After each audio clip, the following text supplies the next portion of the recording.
Hello दोस्तों। आज की इस चर्चा में हम समय के एक बहुत ही रोमांचक सफर पर चलने वाले हैं।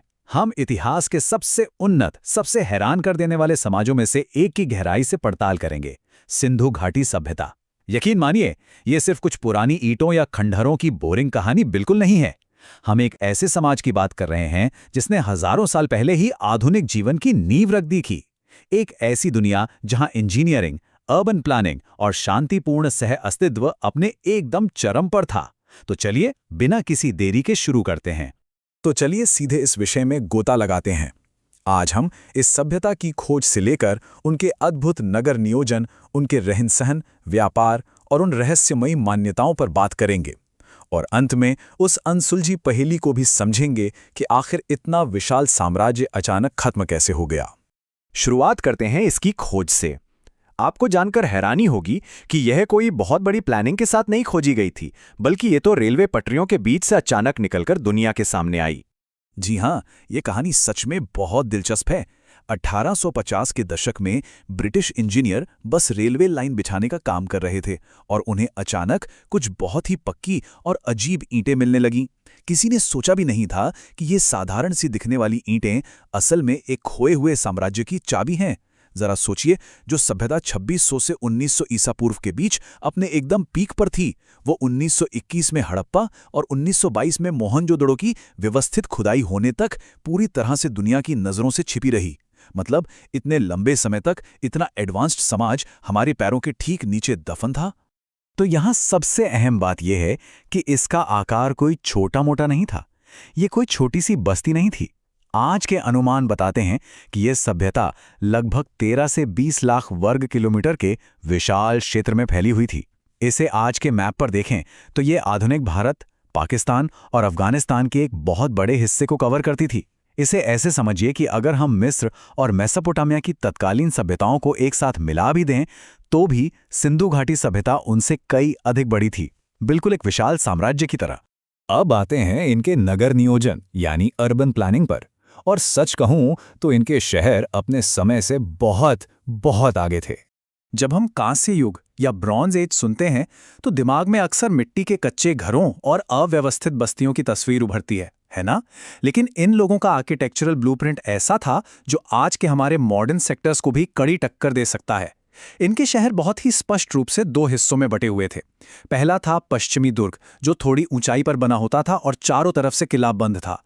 शायद यहाँ एलीट या विशिष्ट वर्ग के लोग रहते थे या फिर बड़े पब्लिक समारोह होते थे।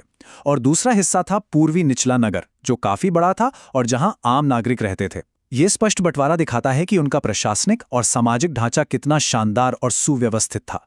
और अगर हम इनकी शहरी सुविधाओं की बात करें तो आप हैरान रह जाएंगे कि ये हमारे आज के जीवन से कितना मेल खाती हैं। इनकी सड़कें बिल्कुल सीधी ग्रिड में थी, जो एक दूसरे को परफेक्ट 90 डिग्री पर काटती थीं।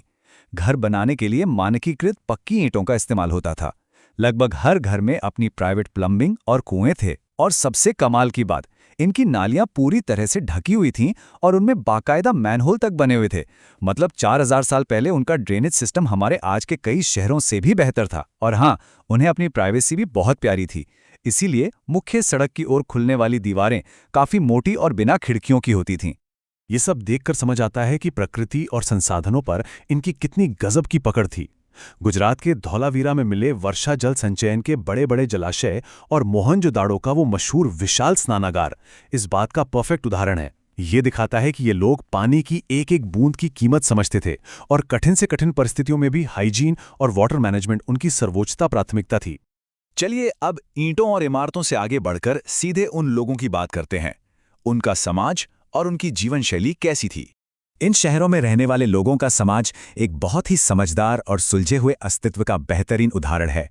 खुदाई में मिले सबूतों से ये काफी हद तक साफ होता है कि ये एक मात्र सत्तात्मक समाज था, जहां महिलाओं का बहुत सम्मान किया जाता था। समाज मोटे तौर पर 4 वर्गों में बटा हुआ दिखता है: विद्वान, योद्धा, व्यापारी और श्रमिक। लेकिन जो एक बात इस सभ्यता को पूरी दुनिया के इतिहास में सबसे अलग और खास बनाती है, वो है इनका शांतिपूर्ण स्वभाव। खुदाई में कोई भी बड़े या विनाशकारी हथियार नहीं मिले हैं। क्या आप सोच सकते हैं, एक इतना बड़ा साम्राज्य बिना किसी बड़े युद्ध के चल रहा था? इसके अलावा ये लोग सजने संवरने के भी शौकीन थे। खुदाई में सौंदर्य प्रसाधनों यानी कॉस्मेटिक्स के इस्तेमाल के भी पुख्ता सबूत मिले हैं। अगर हम इनके खान पान की लिस्ट पर नज़र डालें तो आप देख सकते हैं कि उनका आहार आज के कृषि आधारित समाज से कुछ खास अलग नहीं था। मुख्य भोजन में वो लोग गेहूं और जौ खाते थे, चावल का उपयोग थोड़ा सीमित था, मसालों में सरसों और तिल का तड़का लगता था और फलों में खरबूजा तथा खजूर उनके पसंदीदा थे। और अगर हम कपड़ों की बात करें तो कपास यानी कॉटन उनकी सबसे बड़ी नकदी फसल हुआ करती थी। आइए अब आगे बढ़ते हैं और देखते हैं कि ये सब एक साथ कैसे जुड़ता है। खेती के साथ साथ पशुपालन भी उनकी अर्थव्यवस्था का एक बहुत बड़ा हिस्सा था। इतने विशाल पुरातात्विक डेटा को आसानी से समझने के लिए हमने इसे अलग अलग कैटेगरी में रखा है। दुधारू पशुओं में उनके पास गाय, भैंस और बकरियां थीं। पालतू जानवरों में कुत्ते और बिल्लियां घरों का हिस्सा थे। बोझा ढोने या व्यापार के सफर के लिए ऊंटों और गधों का इस्तेमाल होता था, हालांकि घोड़ों के प्रमाण बहुत ही दुर्लभ हैं। और हाँ, वे हाथी, गैंडे और बाघ जैसे जंगली जानवरों से भी बहुत अच्छी तरह से परिचित थे। अब बात करते हैं इनकी अर्थव्यवस्था और व्यापार की और देखते हैं कि कैसे ये लोग बाकी प्राचीन दुनिया के साथ जुड़े हुए थे, खासकर उनके मिलुहा कनेक्शन के बारे में। कोई भी इतना बड़ा समाज बिना एक सॉलिड इकोनॉमी के तो चल नहीं सकता है ना। उस समय सिक्के नहीं होते थे, इसलिए वे पूरी तरह से बार्टर सिस्टम यानी वस्तु विनिमय पर निर्भर थे। लेकिन सबसे अचरज की बात यह है कि वजन नापने के लिए पूरे साम्राज्य में मानकीकृत पत्थर के बाड़ थे, जो 16 के गुणकों में होते थे। इतनी दूर दूर तक फैले साम्राज्य में एक ही तरह के बाटों का इस्तेमाल होना एक बहुत ही हाई लेवल के रेगुलेशन को दिखाता है। व्यापार सिर्फ जमीन तक सीमित नहीं था। गुजरात के लोथल में एक बहुत बड़ा डॉकयार्ड मिला है, जो उनके समुद्री व्यापार का सबूत है। और सबसे दिलचस्प बात, मेसोपोटामिया के पुराने लेखों में एक जगह मेलुहा के साथ व्यापार का जिक्र है, और इतिहासकार मानते हैं कि ये मेलुहा कोई और नहीं बल्कि हमारा सिंधु क्षेत्र ही था। दुनिया भर में इनकी कृषि का कितना दबदबा था, ये आप सिंडन शब्द से समझ सकते हैं। प्राचीन यूनान यानी ग्रीस में सूती कपड़े या कपास को सिंडन कहा जाता था, और ये शब्द सीधे तौर पर हमारी सिंधु नदी के नाम से निकला है। यहाँ उगाई जाने वाली कपास की क्वालिटी इतनी ज़बरदस्त थी कि दूर दूर के साम्राज्यों के लोग सिंधु क्षेत्र में बने कपड़े पहनना अपनी शान समझते थे।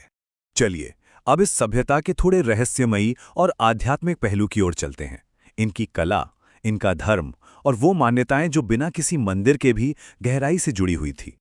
प्राचीन मिस्र या मेसोपोटामिया की तरह यहाँ आपको कोई विशाल पिरामिड या बड़े बड़े स्मारक नहीं मिलेंगे। यहाँ कला बहुत ही आम लोगों की पहुंच में थी, और इसका सबसे बड़ा जरिया था टेराकोटा यानी पकी हुई मिट्टी। इसी टेराकोटा का इस्तेमाल करके इन्होंने आम लोगों के लिए सस्ते और सुंदर आभूषण बनाए, बच्चों के लिए बहुत ही जटिल और प्यारे खिलौने गढ़े, और सबसे जरूरी श्रद्धेय मातृ देवी की ढेरों मूर्तियां बनाई, जो उनकी गहरी मान्यताओं का हिस्सा थी। अब इस स्लाइड के बारे में जो बात सबसे ज्यादा दिलचस्प है वो है ये मोहर। इसे पशुपतिनाथ मोहर कहा जाता है। ये सलखड़ी पत्थर पर उकेरी गई है। इसमें आप ध्यान की मुद्रा में बैठी एक आकृति देख सकते हैं। और ध्यान दीजिए जानवरों की पोजीशन पर।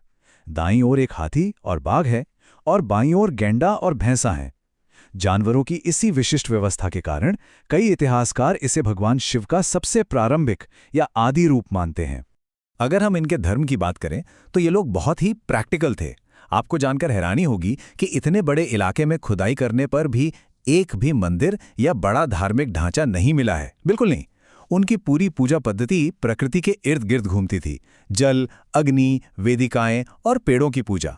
मातृ देवी की आकृतियों के जरिए वे महिला उर्वरता और प्रकृति के सृजन का सम्मान करते थे। और जीवन के अंतिम सत्य यानी मृत्यु को लेकर भी उनके 3 अलग अलग तरीके थे। शरीर को दफनाना, जलाना या उसे खुले में प्रकृति के हवाले कर देना। ये दिखाता है कि उनका फोकस संगठित धार्मिक टकरावों के बजाय प्रकृति के साथ तालमेल बिठाने पर ज्यादा था। लेकिन फिर कुछ ऐसा हुआ जिसने सब कुछ बदल कर रख दिया। हम आ गए हैं इस कहानी के सबसे रहस्यमयी हिस्से पर, इस विशाल सभ्यता का अचानक पतन। इतनी विशाल, इतनी शांतिपूर्ण और इतने परफेक्ट तरीके से बसाई गई ये सभ्यता लगभग 1900 ईसा पूर्व के आसपास अचानक से गायब कैसे होने लगी, ये आज भी इतिहास के सबसे बड़े रहस्यों में से एक है। लेकिन आज के वैज्ञानिकों और शोधकर्ताओं की आम सहमति यही है कि ये किसी रातों रात हुए हमले का नतीजा नहीं था। इसके पीछे मुख्य रूप से प्राकृतिक और पारिस्थितिक आपदाएं थीं। भारी जलवायु परिवर्तन, मॉनसून के पैटर्न में बदलाव और सरस्वती जैसी प्रमुख नदियों का अपना रास्ता बदल लेना या सूख जाना इसके बड़े कारण थे। पानी की कमी और विनाशकारी भूकंपों ने लोगों को मजबूर कर दिया कि वे इन उन्नत शहरों को छोड़कर धीरे धीरे ग्रामीण इलाकों की तरफ पलायन कर जाएं। और हाँ, आधुनिक विज्ञान हमारी इस समझ को लगातार अपडेट भी कर रहा है। राखीगढ़ी में हुए एकदम ताज़ा डीएनए अध्ययन बताते हैं कि इस सभ्यता के लोग असल में स्थानीय शिकारी संग्राहकों और ईरानी किसानों का मिश्रण थे। सबसे अहम बात यह है कि इन जीनों में कोई स्टेपी डीएनए नहीं मिला है, जो दशकों पुरानी आर्य आक्रमण थ्योरी को सीधे तौर पर चुनौती देता है। ये साफ दिखाता है कि इस सभ्यता का पतन किसी बाहरी युद्ध या आक्रमण की वजह से नहीं हुआ था, बल्कि ये पर्यावरण में आए बदलावों और प्रवास की एक बहुत ही जटिल प्रक्रिया का हिस्सा था। तो दोस्तों, ये उन्नत सभ्यता आज भी हमसे बहुत कुछ कहना चाहती है। उनकी लिपियों में आज भी लगभग 400 ऐसे चिन्ह और प्रतीक मौजूद हैं जिन्हें दुनिया का कोई भी एक्सपर्ट पढ़ नहीं सका है। जरा सोचिए, जिस दिन वो लिपि पढ़ ली जाएगी, उस दिन इस एडवांस सोसाइटी के बारे में न जाने कितने नए और चौंकाने वाले सच सामने आएंगे। उनके उन अनसुलझे प्रतीकों के भीतर अभी भी कौन से गहरे रहस्य छुपे हुए हैं? ये एक ऐसा सवाल है जो हमें लगातार अपनी जड़ों और मानव इतिहास की महानता के बारे में सोचने पर मजबूर करता है। आज की इस चर्चा में बस इतना ही। उम्मीद है आपको यह सफर रोमांचक लगा होगा।